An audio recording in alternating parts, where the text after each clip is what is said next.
Bonjour, bienvenue à tous, on est toujours au 104 à Paris pour le salon Materials and Light, le salon des solutions innovantes pour l'architecture. On est en compagnie de Jean-Baptiste Coluccia. Bonjour Jean-Baptiste. Bonjour Fabrice. Vous êtes responsable commercial chez Paris Kumi. Tout à fait. Ça fait très Japon, hein. Absolument, c'est normal, c'est parce que ça vient du Japon. Alors expliquez-nous justement. Alors Paris Kumi, c'est une société qui a pour objectif de faire connaître l'artisanat traditionnel japonais en France et en Europe. Donc pour ça, en fait, on va faire la promotion de matériaux innovants et écologiques à la fois en provenance du Japon. Et donc on essaie de promouvoir ça en France et en Europe du coup. Donc parmi ces produits-là, on a des choses comme par exemple les tissus de chez Nunus. Alors on commence justement avec le textile, le tissu upcyclé. Exact. Qu'est-ce que c'est upcyclé ? Alors upcyclé, c'est un recyclage mais qui va rajouter une valeur en plus au produit de base. C'est-à-dire que ce textile qui était destiné à être jeté, brûlé, détruit, oui. Nous on va s'en servir, on va sélectionner les couleurs, les matériaux, etc. Les presser ensemble en des blocs un peu similaires à ceux-ci. Oui. Et ensuite on va pouvoir les tailler un petit peu comme on veut. Si vous voulez, une fois que les blocs sont créés, ils sont aussi solides que du bois et aussi denses que du bois également. Et on peut après venir les trancher comme du plaquage pour obtenir ce genre de feuilles-là, d'épaisseurs diverses.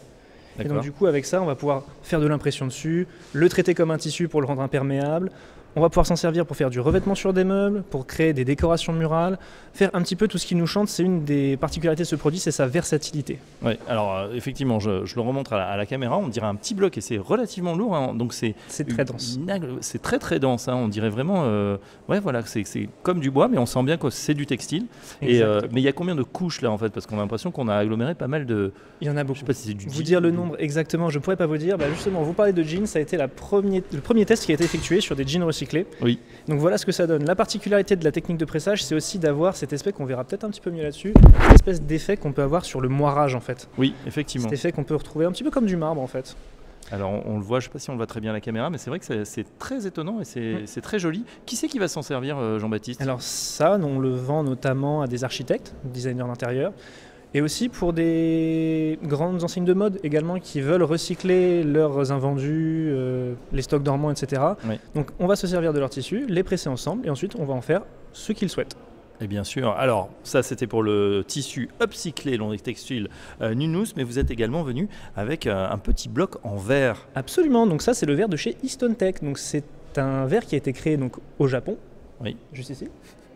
La particularité c'est que c'est du verre qui a été fait mais à 100% avec du verre. Il n'y a pas de métaux lourds dedans, il n'y a pas d'autre matière que du verre, ce qui fait qu'au niveau du recyclage derrière, on pourra venir le briser et en refaire ce qu'on veut derrière. D'accord, c'est recyclable finalement à l'infini. C'est ça, c'est l'idée derrière ce produit-là. Alors extrêmement dense aussi, hein, beaucoup plus lourd que le verre traditionnel. Tout à fait.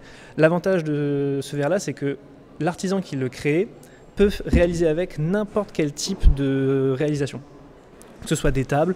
En Allemagne, on a eu la création de poignées de porte, de poignées aussi pour les tiroirs par exemple. On peut s'en servir pour créer des choses artistiques également. On s'en est notamment servi pour donner un espèce d'aspect pierre sur certaines réalisations, pour venir poser des petites fleurs d'autres artisans en fait. Les possibilités sont vraiment uniques. Et alors, tous les produits de chez Paris Kumi ont la particularité d'être faits sur mesure.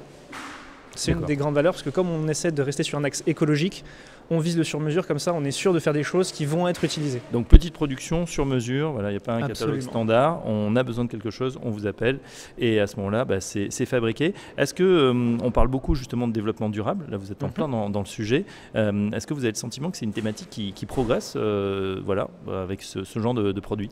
Avec ce genre de produit, oui effectivement, parce qu'on prend que ce soit Easton-Tec, que ce soit Nunus, on cherche des matériaux qui vont être du coup issus soit du recyclage avec Nunus, soit directement à la source, entre guillemets, avec Easton-Tec, qui est produit dans une région très très forte en quartz. Le sol est très riche en quartz là-bas, donc du coup très facile de créer du verre.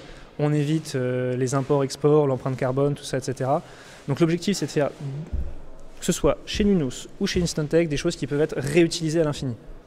Ouais, on a bien compris, donc vraiment réutilisable pratiquement à l'infini, que ce soit le textile ou le verre.